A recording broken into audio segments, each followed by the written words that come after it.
आलोक ने राजस्थान से ये सवाल पूछा है कि मेरी पत्नी ने मेरे ऊपर 498A और 125 सीआरपीसी का मेंटेनेंस लेने के लिए केस किया है।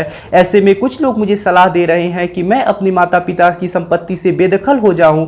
यदि मैं ऐसा करता हूं तो मुझे मेंटेनेंस भी नहीं देना पड़ेगा और मेरे माता पिता की संपत्ति में से मेरी पत्नी हक भी नहीं ले सकती है और ऐसे में मेरे माता पिता के ऊपर कोई संकट भी नहीं आएगी और मेरा पक्ष भी मजबूत होगा। तो सर बताइए कि क्या ये करना उचित होगा और क्या वास्तव में मुझे ऐसा करने से कोई लाभ प्राप्त होगा या नहीं। तो नमस्कार मित्रों, मेरा नाम है आदित्य, आप देख रहे हैं एडवोकेट आदित्य यूट्यूब चैनल। आज के वीडियो में मैं आपसे बात करने वाला हूं कि यदि आपकी पत्नी ने आपके ऊपर 498A और 125 सीआरपीसी का केस मेंटेनेंस लेने के लिए किया है और ऐसी स्थिति में आप अपनी माता पिता की संपत्ति में से खुद को बेदखल करा लेते हैं, तो ऐसी स्थिति में बेदखल कराने का आपको क्या लाभ प्राप्त होगा और इसका केस पे क्या असर पड़ता है, यही सब हम आज के विषय में चर्चा करने वाले हैं। तो चलिए वीडियो को शुरू करते हैं। जब आपकी पत्नी ने आपके ऊपर केस किया है और ऐसी स्थिति में आप अपनी माता पिता की संपत्ति से खुद को बेदखल कराने का सबसे पहला लाभ ये सोचते हैं कि यदि मैं खुद को बेदखल करा लेता हूं तो ऐसी स्थिति में मेरी पत्नी मेरे माता पिता और मेरी संपत्ति में से कोई हिस्सा नहीं ले पाएगी।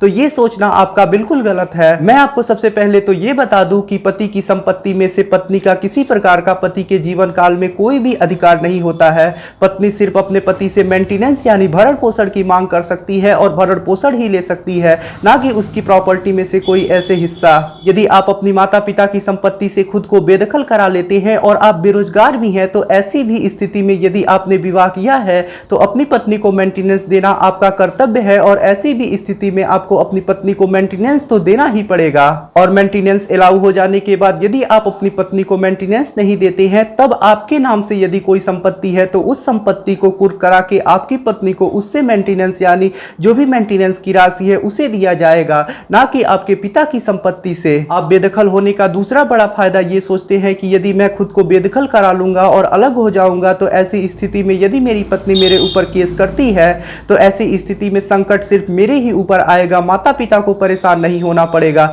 मैं तो अपना देख लूंगा, कम से कम माता पिता को तो परेशान नहीं होना पड़ेगा। ऐसा करने से कोई बचाव नहीं होगा। यदि पत्नी पति के अलावा उसके माता पिता और अन्य रिश्तेदारों का नाम डाल देती है तो सबको परेशान होना होगा, सबको जमानत करानी होगी और सबका ट्रायल चलेगा कोर्ट में। बेदखल होने से आप बिल्कुल भी नहीं बच सकते। ये आपका सोचना बिल्कुल गलत है और कभी भी ऐसा करने की नहीं सोचना चाहिए। अब मैं आपको एक ऐसा नुकसान बताता हूं जो आप सोचते हैं कि मैं बेदखल हो जाने से मैं संपत्ति बचा लूंगा। तो यदि आप ऐसा करते हैं तो आपको इसका क्या नुकसान देखने को मिल सकता है। यदि आप अपने पिता की संपत्ति से खुद को बेदखल करा लेते हैं और ऐसी स्थिति में आपके पिता की मृत्यु हो जाती है, तब तो आपको लेने के देने पड़ सकते हैं।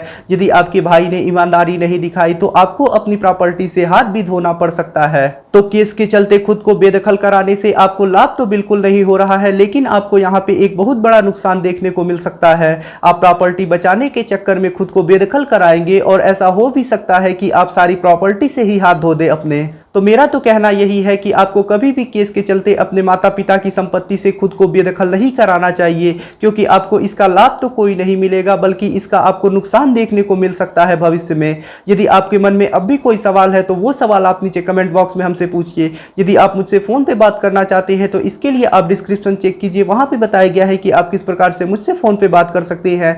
यदि आपको वीडियो पसंद आया हो तो वीडियो को लाइक करें, अपने दोस्तों के साथ शेयर करें और यदि आप चैनल पे नए हैं तो चैनल को सब्सक्राइब करके बेल आइकन को दबाएं। मिलते हैं नए वीडियो के साथ अगले दिन, तब तक के लिए जय हिंद, जय भारत।